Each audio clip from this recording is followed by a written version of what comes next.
Okay. Welcome to another episode of God Yay or Nay. I'm here with Jude. He's from the YouTube channel Being Integrated. Jude, thank you so much for joining me. Yeah, thanks for having me. Man, I'm excited about this. I've been watching your channel. You talk so much about meditation and therapy, and these are the themes of my podcast. I love is about kind of like learning to heal, learning to change yourself, and like becoming more fulfilled and happy in your life. And it seems like this is what you try to teach people. Do you mind maybe giving my audience a little bit of a background of like how you started this channel, like what's your background in like school and meditation and everything? Yeah, for sure. I got into this type of stuff super young because my parents are actually Buddhists. I was exposed to Buddhism like, extremely young, like my since the beginning of my life. And I wasn't raised Buddhist, but it was always there, and I was always kind of interested. And then when I was late teens, like 18, I started reading this Eastern kind of teacher guy named Krishnamurti, and that was really it. And he was really talking about like truth and awakening and seeing things as really they are, and challenging authority, which was a big thing to me. Was like definitely like question authority and not to take other people's word for things and finding your own way through life, right? He was really giving permission to people to be themselves and explore things for themselves. And so that really got me. And then from there, I kind of got interested in like Buddhism and practice, like meditation, like how do we actually change? How do we grow? And this is still young, like 20 years old. And then I joined a Buddhist center and did the real Buddhist thing, Tibetan Buddhism, for like a year. And it didn't really land with me actually. Like even though there's so many things I loved and felt connected to it in a lot of ways, it wasn't really for me, at least not at that time in my life. And then I ended up later finding this therapist who ran this school, and he was like kind of a Buddhist, but kind of a therapist. Well, he was definitely a therapist. Excuse me. And he had this and he was just great, and he was like exactly, I was like, oh, this guy's really gets it. He's really integrating it, and he's really helping people grow in a way that makes sense. He's not ideological at all. He's not following like some predetermined kind of formulaic path. He's really attuning to people and feeling like, okay, well, what do you need? What is your life path? What's meaningful?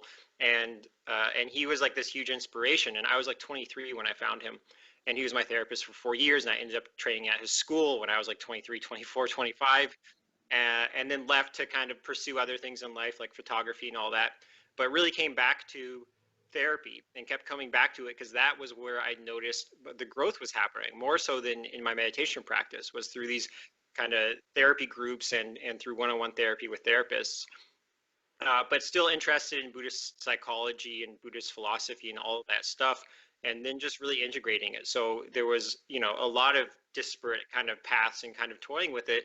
And then about, 7 years ago, I met this teacher, Jeff Warren, who's kind of a popular teacher nowadays. He's, an author as well. And he really got me into, he really kind of gave me permission to like start teaching it myself, which is something that uh, would have I wouldn't have probably done without him, right? Whereas, because I was kind of like, yeah, I just felt kind of too young and too inexperienced, and I idolized all these teachers who were like, very experienced, and I'm like, well, it's going to be a long time till I could be that. But he's really like, no, no. He's like, you get this, you're good at this, you should do this. And after a lot of his encouragement, I started kind of, uh, doing that more, taking on that role. Uh, so yeah, so I trained at three different psychotherapy schools, all kind of different types of schools with different approaches. So I have like this kind of different array of approaches, and then I worked with a few different like Buddhist teachers or meditation teachers in different traditions. So it's really like pulling all the stuff that I found useful and helpful and integrating it, right? Which is why my channel is called Being Integrated. It's about not just integrating what we know, but integrating ourselves, finding what's true for us, and the parts of ourselves that we don't maybe acknowledge or look at, and owning them and feeling them and processing, all the things. 100%. And like when you went to those psychotherapy schools, like the different ones, did they ever use meditation at all in them, or was that The kind of a foreign first, concept? yes. So the first school I went to was run by that guy who was like 30 years Buddhist experience, and he had spent 10 years kind of in isolation meditating. So he was like a real profound practitioner. He had, had his own awakening in a really profound, life-changing way, and was studying really traditionally Zen. And so my original introduction to psychotherapy was from him. So it was very integrated. There was meditation. I used to go on meditation retreats with him that he would run on his property. So there was very much an integration when I was introduced to it. So that was great. The other schools, it was always there a bit, because there's always either one or two instructors or somebody who was also into it. So it wasn't outside the box, because I didn't go to conventional schools. I didn't go to universities. I went to small training institutes that were already kind of outside of the norm, right? And so they attracted people who were kind of more diverse in their viewpoints. And so it was a really great experience. So it was never, it was always understood. It was always respected. Let's say that it was always respected at the very least. Oh, that's huge. Like, no, that's actually really nice to hear too. Like, people in that line of work getting into this.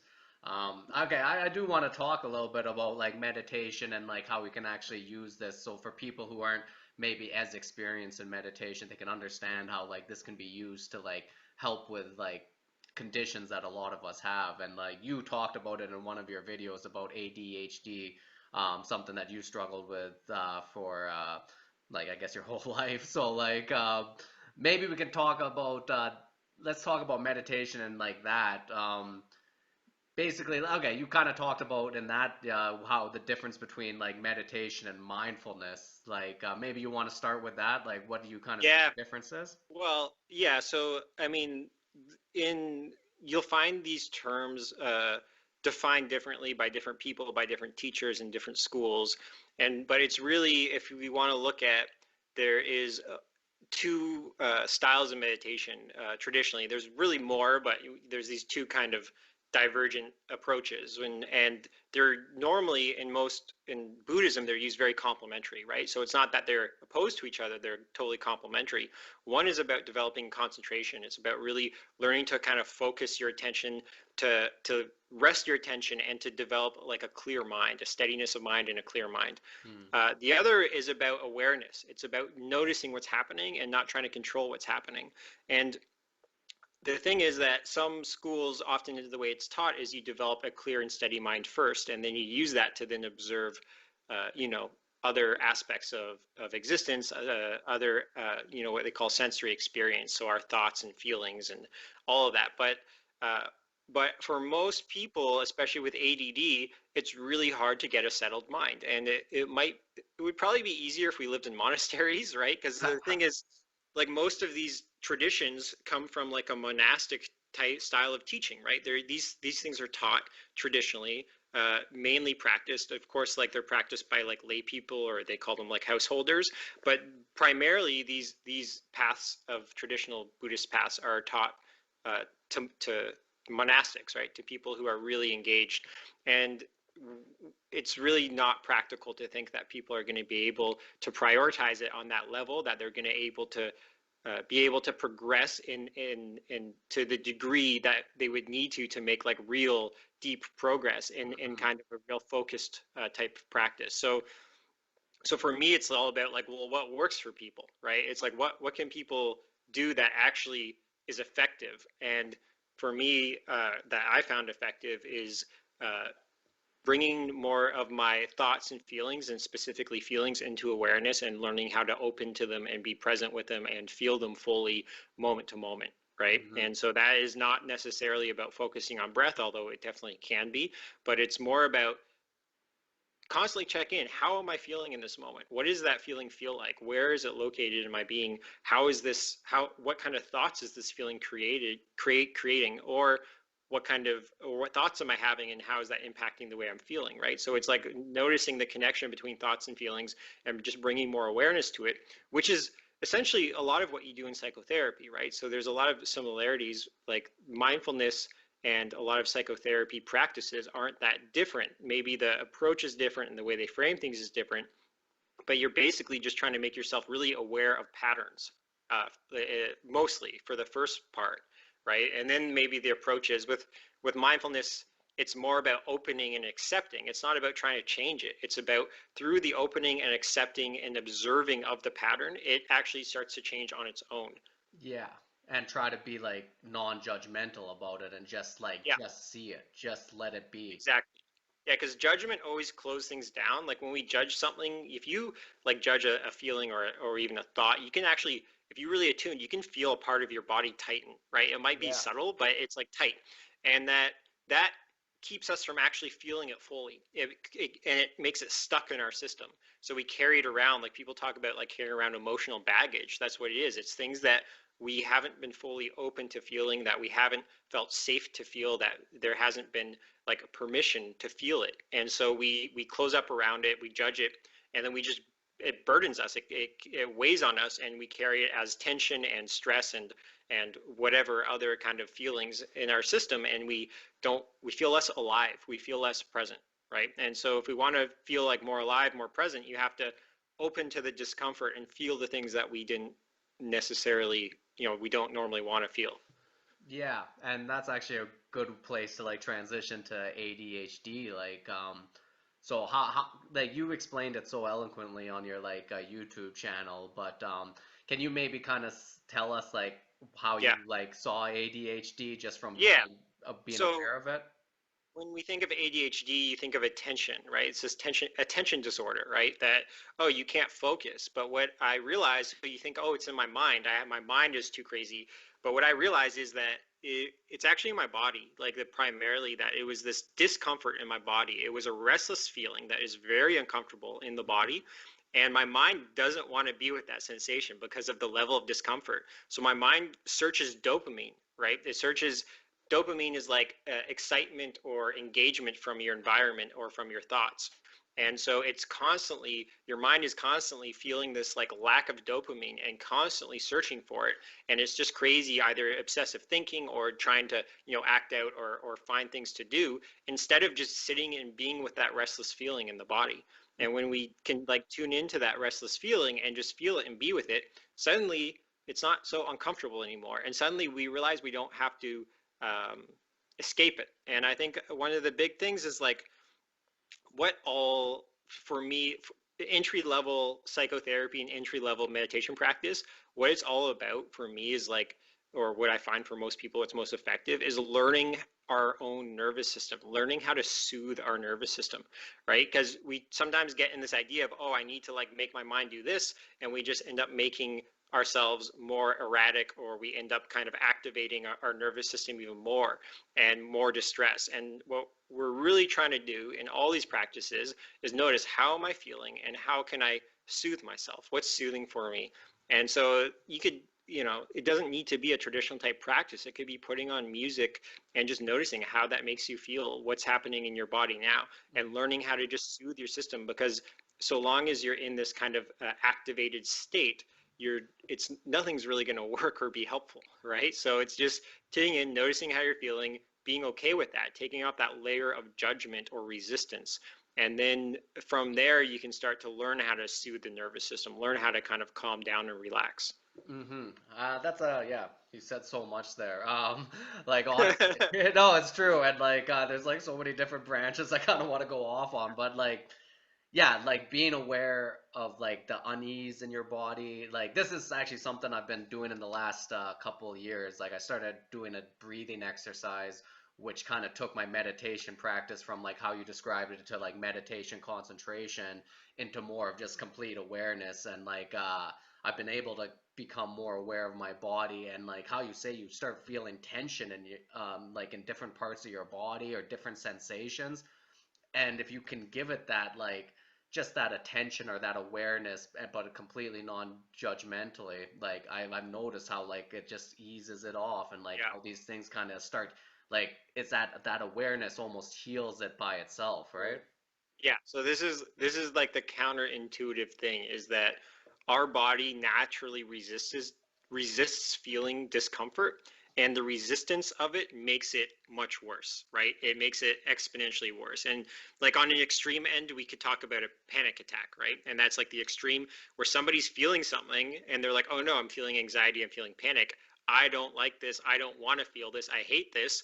And then that makes them panic even more, and then that propels, that's why a panic attack happens, because it's this negative feedback loop of discomfort and panic, right? Because it's like the feeling of, oh no, I'm having a panic attack, creates even more panic, and like that's why it just spirals out. So what we're training ourselves to do when we meditate is we're saying, oh, I'm feeling uncomfortable, but that's okay. It's okay to be uncomfortable. There's nothing wrong with discomfort. And the more you can be okay with discomfort, the less uncomfortable it is, right? It's the resistance to discomfort that adds another layer of just like suffering, they might call it, or Yeah. And yeah. no, that's exactly it. It's like that mental suffering because I think some people say like, "Oh, are you never going to feel pain or bad stuff?" It's like, "No, you'll feel that when it comes up and you'll just be okay with feeling it, but you're not going to add that extra layer of mental suffering with your resistance to it, right?" Yeah, absolutely. Okay, that's good. So like let's go back to like ADHD now. So like we can kind of describe it a little bit more then as you saying like you're trying to get away with negative unease in your body, Mm. and you kind of do this by jumping into thoughts. Is this what you're kind of saying?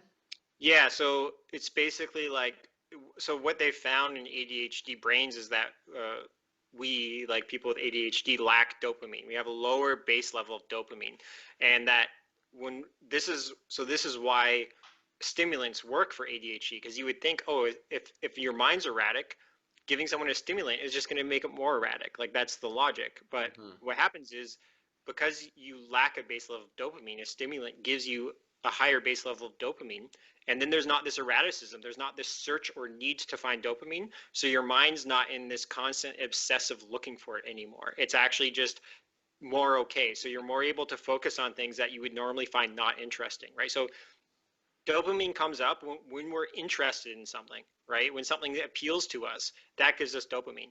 And so we're constantly looking for things we're interested in, looking for things that will stimulate our mind, or whatever, stimulate our body too, like if it's something that's like exciting. And it's so because we feel understimulated, we're constantly searching for stimulation, right? So that's what you can think about, the way you can think about ADHD. And so yeah, I guess that answers. Yeah, no, that does answer my question, and like, that's actually the one thing I don't think people even understand about that stimulant. Our thoughts can actually stimulate a dopamine release, and I don't think Totally. people understand that. That like, It's yeah, I used to have this issue where I got caught into like just thinking patterns where I'm just kind of thought in mental loops that I've thought right. about 100 times, almost they're like fantasies or something, but Of course. they gave me a dopamine rush, and Hmm. that kind of, yeah, that's something I just like Oh almost yeah, was addicted to, and yeah. I think most people are. Like most people are like, if you think of what we're most fundamentally addicted to, it's mostly thinking, right? hmm. Because it's like try not to think. It's the hardest thing in the world, right? So it's like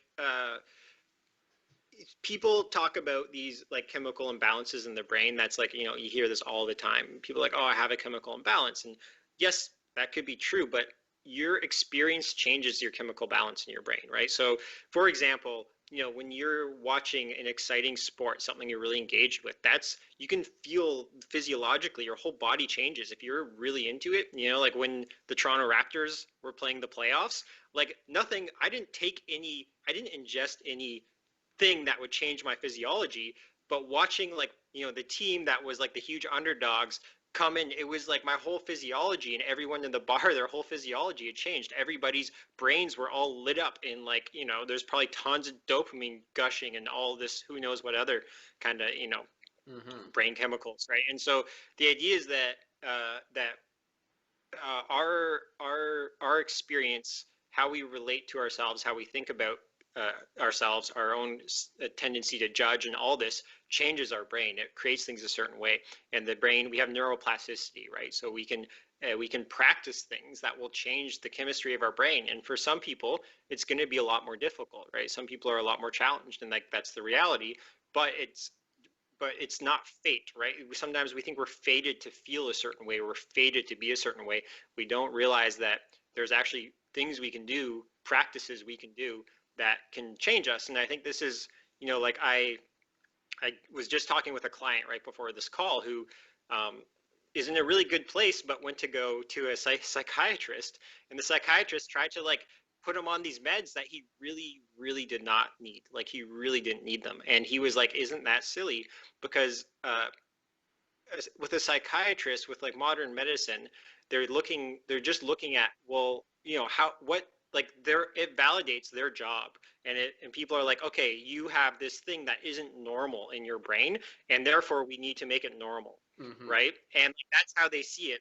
Although he was, he had basically just had some really amazing experiences, and he was feeling great and everything was fine, and he wasn't normal. Like he's not in a normal state, but he's good. Like he's great. Yeah. But people, they want to like look at things and say, well, no, this is not normal. And not to, of course, not to like, I think there are a lot of people who can benefit from meds. There's no doubt about it. I have friends who, maybe wouldn't be alive if it wasn't for medications at times, but they're over prescribed in certain situations instead of looking holistically, like, well, what else is happening in your life? I know so many people who have been prescribed meds, and they were never really asked, like, they were never there was no support in what can you do outside of taking meds, right? Like, oh, it may be, if you're feeling lonely, maybe you can start to engage more in like community projects and all this stuff instead of just taking a pill. So it's like, I think that there is, people get really caught up in this kind of what is it, like a scientific view of the brain and neurology, and thinking that, oh, if a problem's in the brain, then we must fix it in the brain, and not realizing that, like, the practices we do, like everything I do on my channel, is changing our brain, right? When we do these practices, we are changing our brain, and it's empowering once you realize that you can just do very simple things, like just putting a hand like on your chest. Suddenly you feel different, and it's, these things change you, and if you do them regularly, intentionally, thoughtfully, that it's like you can change your life, right? And I think it's super empowering if you feel stuck.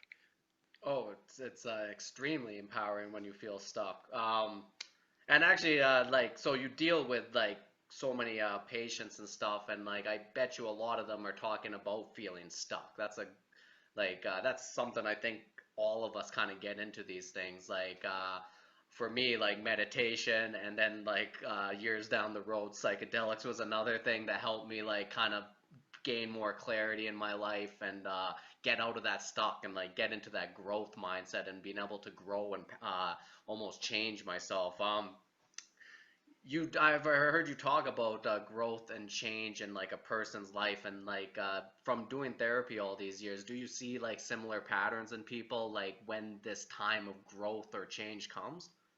Yeah, yeah, and as much as you see patterns, you always also see differences, right? And it's both. So it's like there's a certain ripeness that arises in us when we're ready for change, and it might not be obvious. It could be kind of subconscious, this subconscious desire for something to change, and then eventually, uh, hopefully, it can happen, right? And then, I do have a video on this about how change happens, where I go into detail about how it happens, but also how it doesn't happen, because a lot of people think that, you know, we're told, oh, you can change like this, like you could just decide to change, and you can, and the reality is you actually can't. Like, change doesn't happen that way. It can, but when it happens, it seems like it can happen really quickly, but it's actually, there's these undercurrents, there's these things that have been happening for quite a while that then just kind of hit this breaking point. It wasn't like, so there's only so fast that we can really change, and I think this has been proven pretty much true if you look at anyone, right? It's that of course this is going to seem like somebody changed really drastically, but you probably didn't see all the other unconscious things that were going on beforehand that really led up to that change. Because, so if I'll give, um, people are stuck because there's something that on a conscious but usually unconscious level that they don't want to feel, right? So if there's something that we don't want to feel, we're afraid of feeling, or we're afraid of something, that's what keeps us constricted and stuck.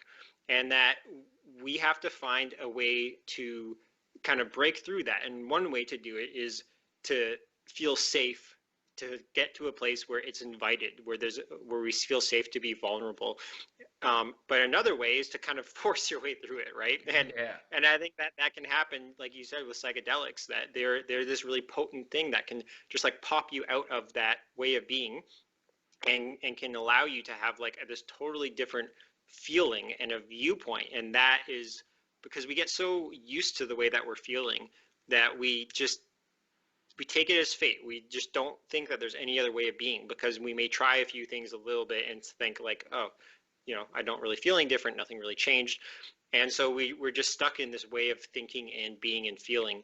And so it's like there we're looking at like what are the catalysts, right? Like what are the things that, and sometimes it's the other thing, I said that can pop people through that, could be like a forceful way of changing, is like if something out of desperation, right? So it could be like, like obviously, coronavirus is a big thing that forced a lot of people to change, right? Because they didn't have an option. But also, if you just really desire something so badly, or if there's something is so bad that you need to really escape it, and these things can like build up the pressure for something to happen. But it's really happens like uniquely for each person, right? So it's a hard thing to talk about in general, right? I kind of do try my best on this on that YouTube video, but it really is unique to each person as well.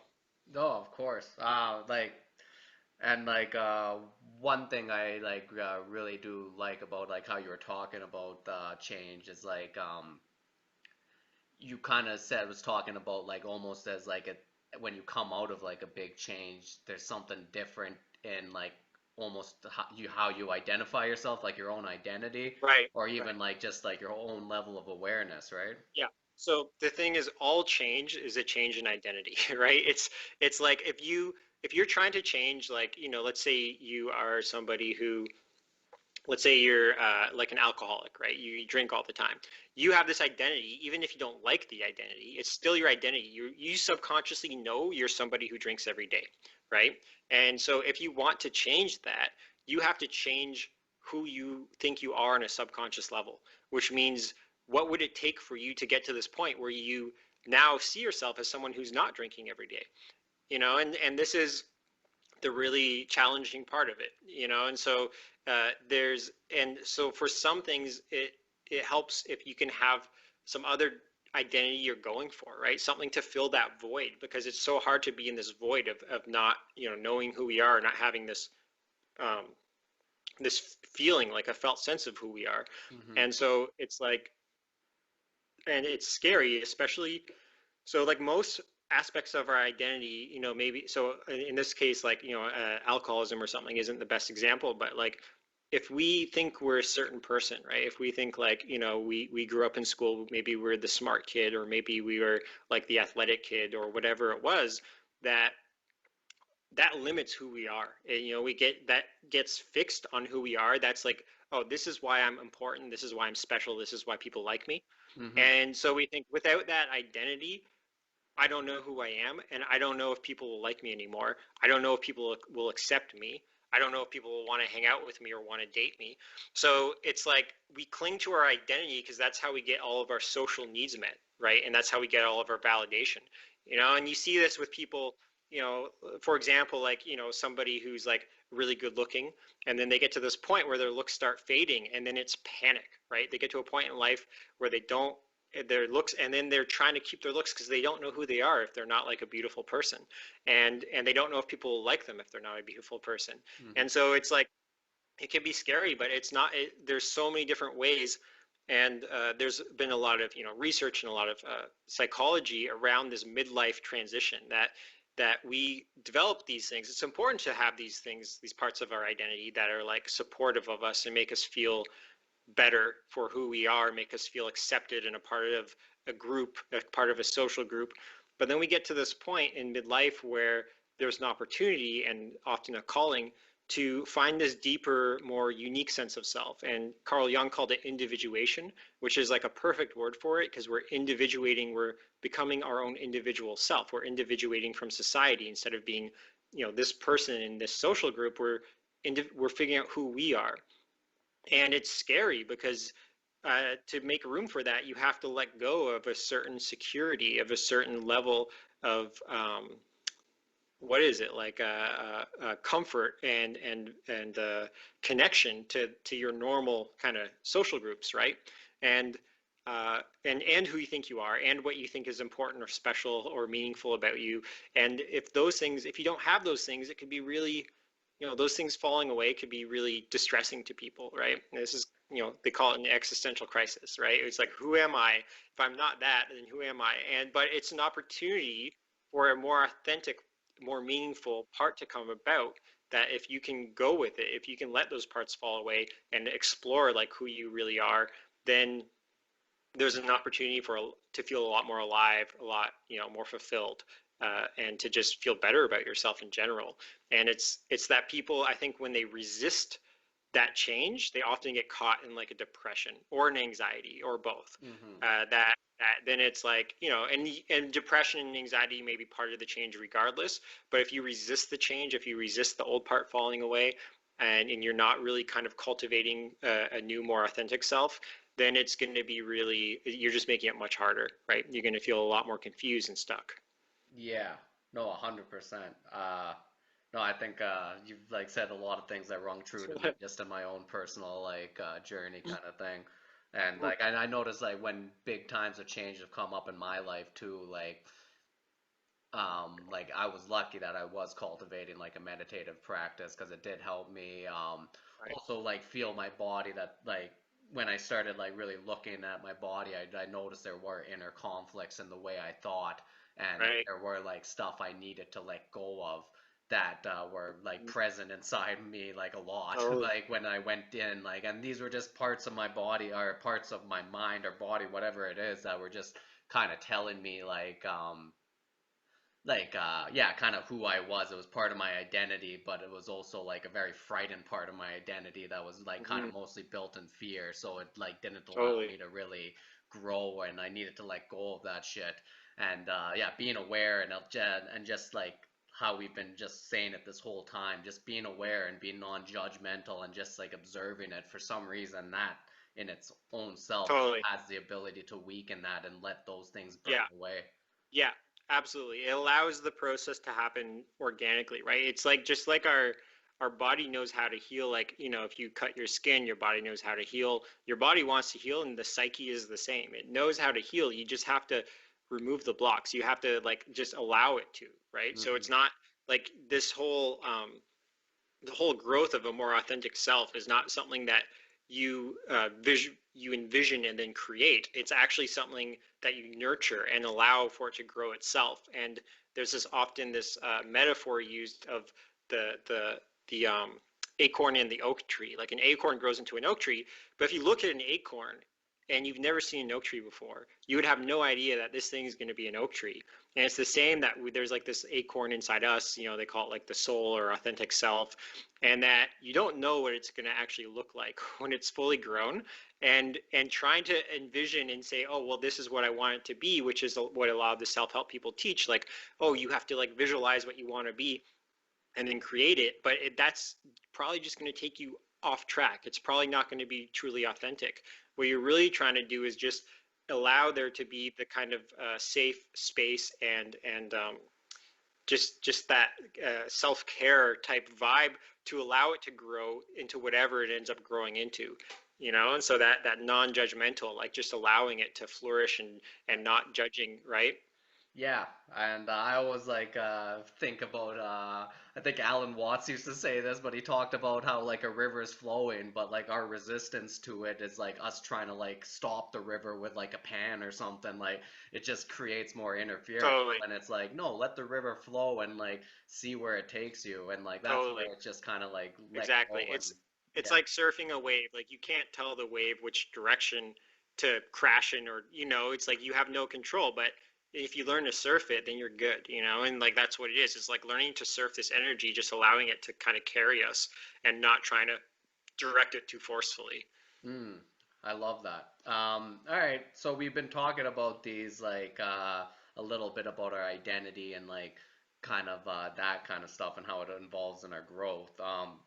Can you like you want to talk a little bit about like almost how like as a society or our culture, like our values that we have as a culture, because we're extremely competitive culture, very capitalistic, materialistic, like a lot of vain kind of Yeah, yeah, values we have, unfortunately. And I don't know, can you like kind of yeah, like totally. you see like how these like values kind of like Yeah, yeah, affect yeah. us?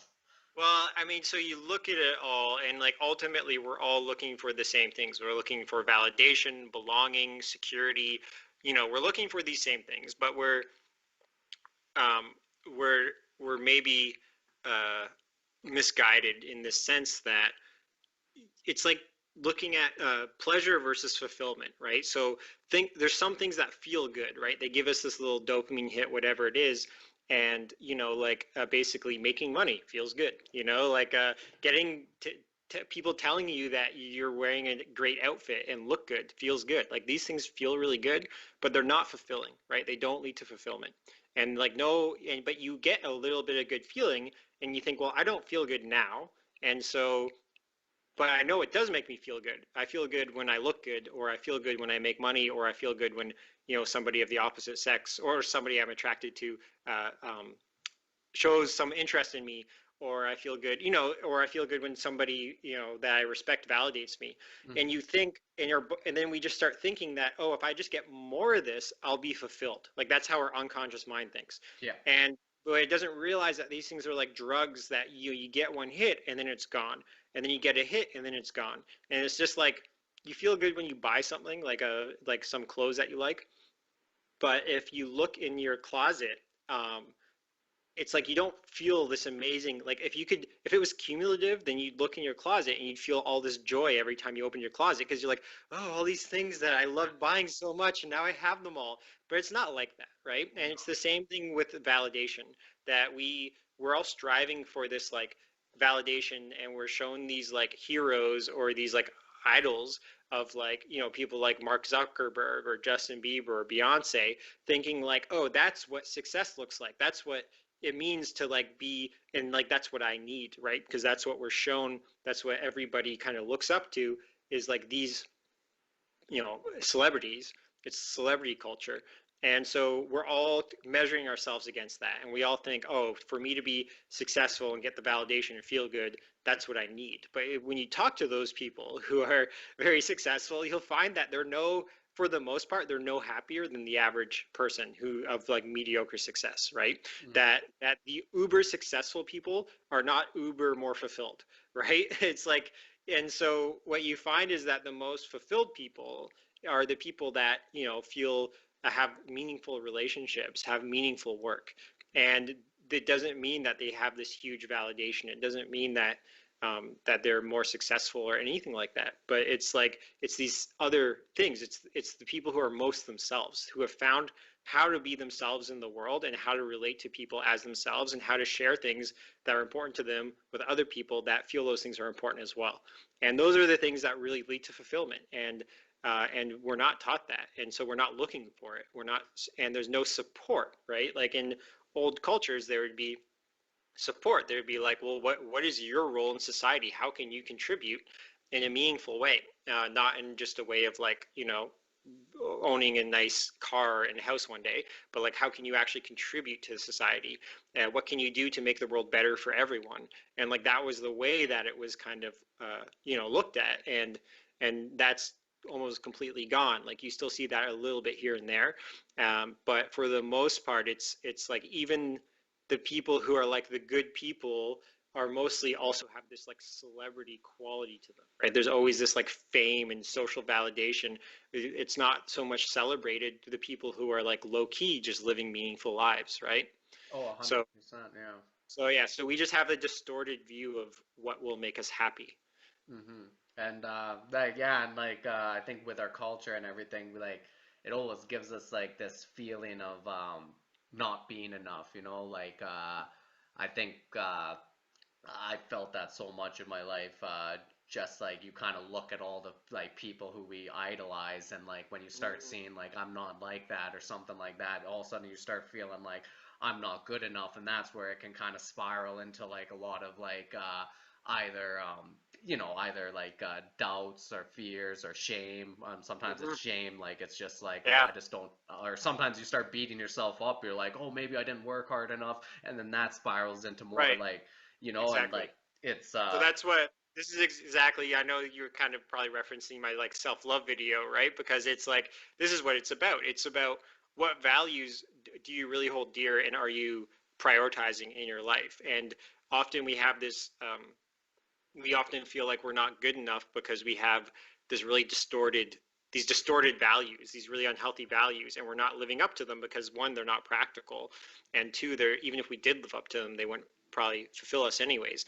So it's like really, it's a call to re-examine our values and re-examine what do we really want to live up to, what's really important to us, and as an individual, that's not necessarily going to bring us validation because there's this it's validation is important, it's good, it's not bad at all, but it's so unbalanced in our culture that our culture is all about validation. It's not about it's not about helping people, it's not about compassion, it's not about authentic relating, it's just about validation. And so if we start looking at those other things about how can we really express something that's true to us and express something that's authentic with us and connect with people over these things, that feels better than most validation, and it's longer lasting. Validation's like you have it for a second and then it's gone and then you need more, and you right? need it again. And Yeah. yeah, I'm a comedian, so trust me, I know about Yeah, you validation. need those laughs. Exactly. Yeah, honestly, that's very interesting. Like how, the way you kind of say it too, like it's like something. It's like I wish we can Right. strive for. But so like you could tell some funny jokes and get laughs, but jokes that are funny but not really meaningful, and it feels good for a bit. But if you share something really like real that you really care about in your comedy routine, and not only does it get laughs, but you can see it really lands with the audience, that's going to be way more long lasting, that feeling, right? 100%. And I try to talk about that a little bit on this Yeah, podcast. I did. Like I like trying to become like that's a journey I've been on for like now I've been doing comedy for over a decade. So it's like Yeah. trying to like being See, able like to like say what I want. Chris Rock is like the master of this, Oh, right? Where he's always like putting in, he really has like, he really cares about certain things and he really expresses that in his comedy, and that's like, so, and you get it. Like that's why it's meaningful to him. It's not just about the laughs. It's about him expressing who he is, like in a really authentic way and what he cares about, what he values and sharing those values with others. and yeah, that's 100%. That's actually funny you mentioned Chris Rock. He's my definitely the guy who got me into comedy. So Is he? that's Yeah. I mean, he's one of the greats, of course, right? yeah.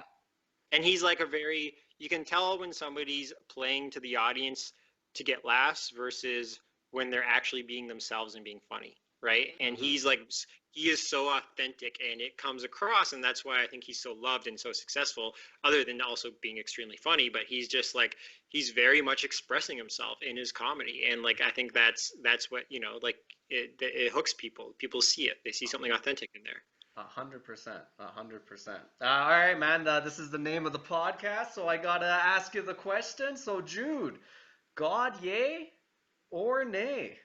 Okay, so here's can I come back with a question? Yeah, go I'll nuts, man. answer the question, but I'll say how.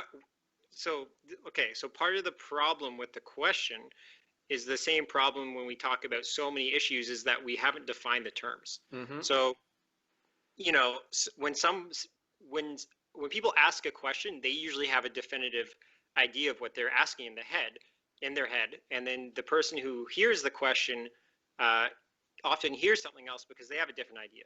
And then this is what a lot of conflicts and happen between people, between groups, is because they're actually talking about totally different things, and they may not actually be disagreeing, but they feel like they're disagreeing because they're not actually being clear with what they're trying to express.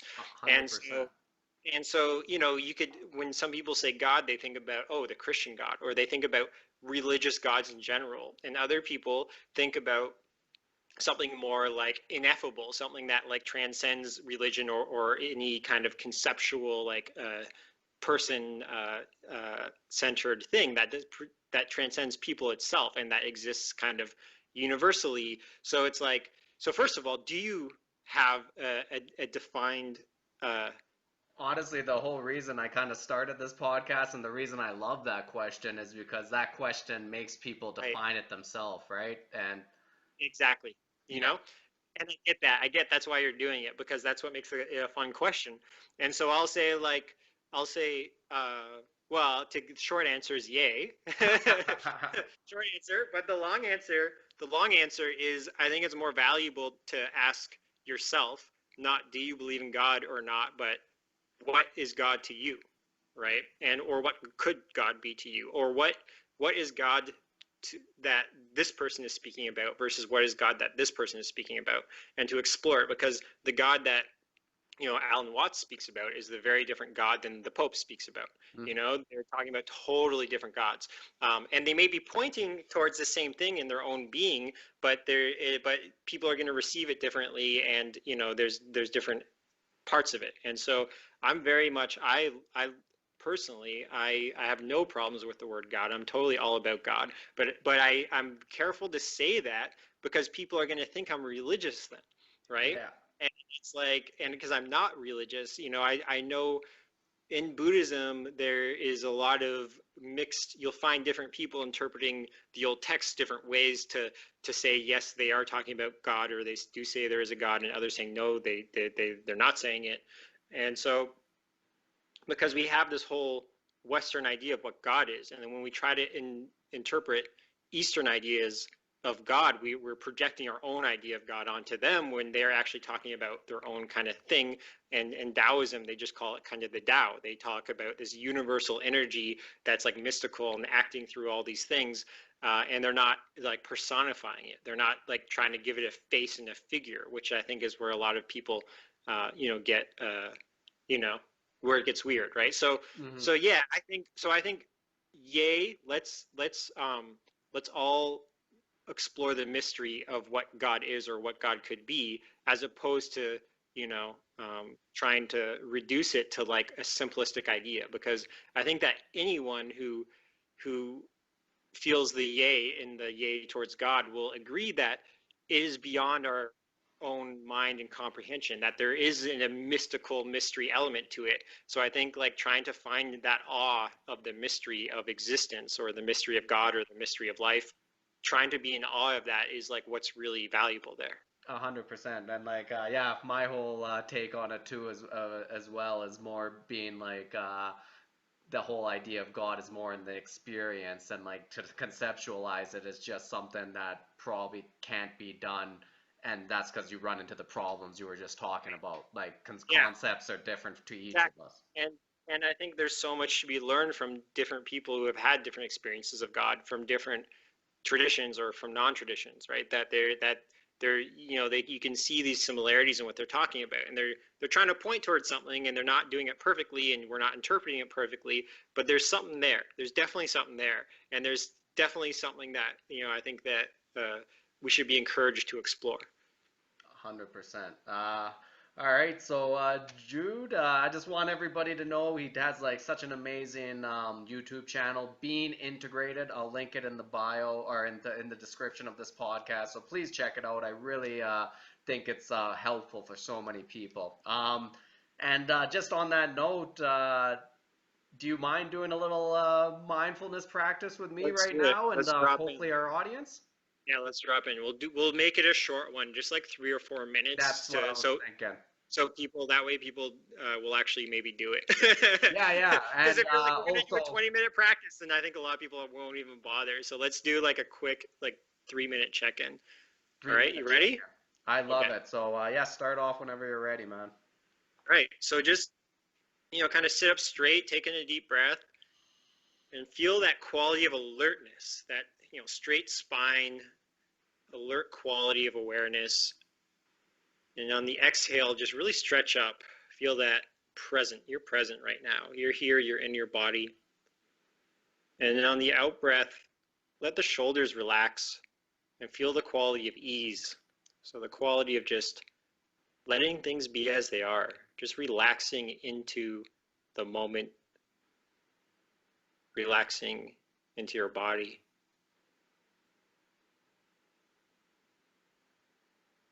And so meditation is always this balance, this complementary balance of alertness and ease. It's being present and being totally okay with whatever's happening.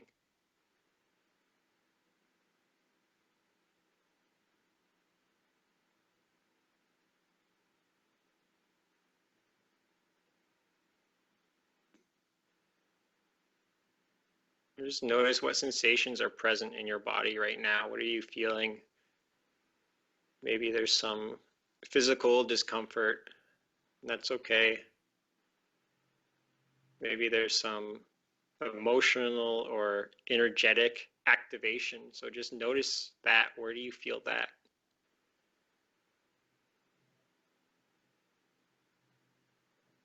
For me, I often feel like an activation in my face and abdomen. I think like the chest and abdomen and face area where we feel a lot of our feelings. And so just looking there, seeing what's there, and just try not to label our experience. Try not to label whatever we're feeling, but just feel the vibrational quality of it existing in our being.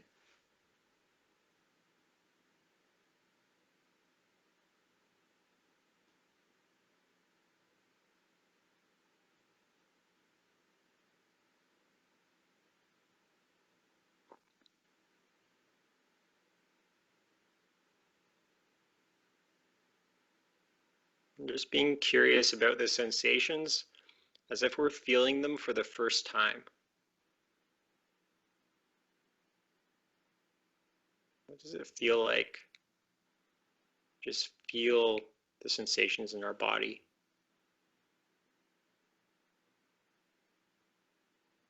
And even if you're not feeling anything, notice what's that like? Does it feel solid? Does it feel empty, heavy, or light?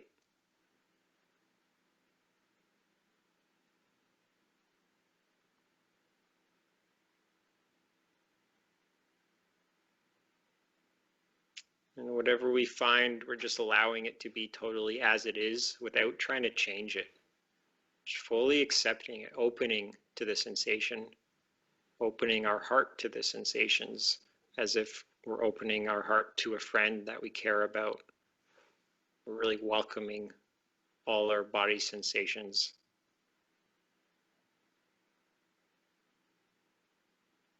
Just noticing if they change.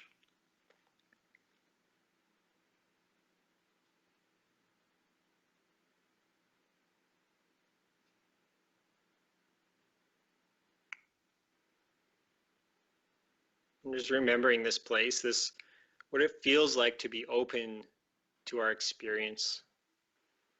We can open our heart to our experience if it changes our experience. And just knowing we can come back here anytime that we feel any stress or discomfort, or even if we're feeling good, we can tune in, feel our feelings, and open our heart to them, feel them fully without any judgment or labeling.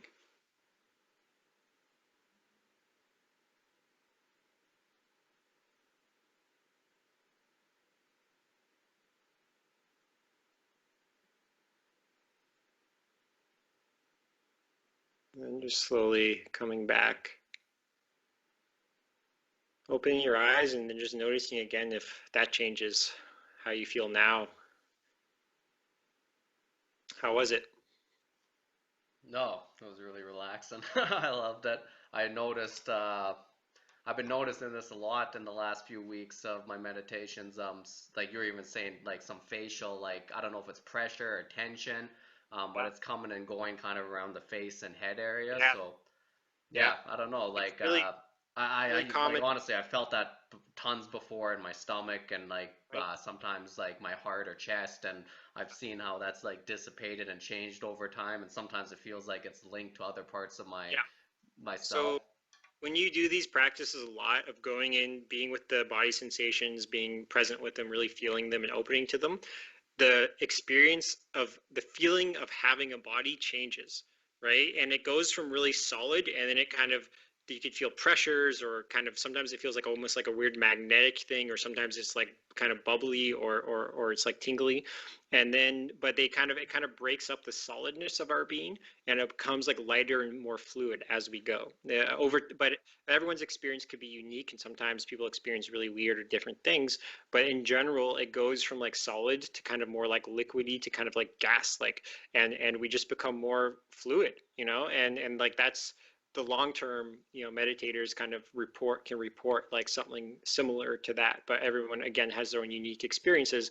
So those things are normal, and it's good to be aware and open to all the sensations, and just allowing them to play out. Awesome. Thanks so much, Jude. This was amazing. One more time, tell everybody about your YouTube channel and anything else you want to toss in.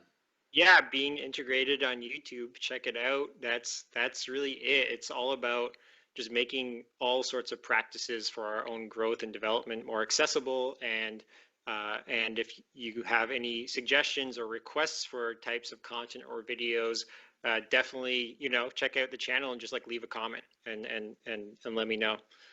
Awesome. Thanks so much, Jude. Yeah, thanks for having me. It was really fun.